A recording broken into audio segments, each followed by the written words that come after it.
জন্ম কিংবা মৃত্যুবার্ষিকী পালন করা কি জায়েজ? এর উত্তর হলো, ইসলাম পূর্ণাঙ্গ একটি জীবন ব্যবস্থা। এখানে একজন মুসলমানের জন্য সব কিছু দেওয়া আছে।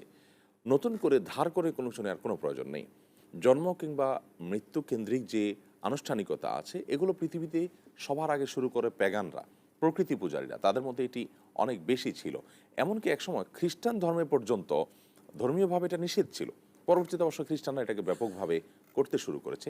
একজন মুসলমানের জন্য জন্ম কিংবা মৃত্যু কেন্দ্রিক কোনো আনুষ্ঠানিকতা বা এটা বার্ষিকী উদযাপন করা জায়েজ নয়। নবী করিম সাল্লাল্লাহু আলাইহি সাল্লাম, খোলাফায়ে রাশেদা, ইসলামের সোনার যুগের স্বর্ণ মানব যারা ছিলেন, তাদের কারোর জীবন, জন্ম বা মৃত্যু বার্ষিকী তারা উদযাপন করেনি। আসলে ইসলামটা উদযাপন কেন্দ্রিক কোনো জীবন ব্যবস্থা নয়।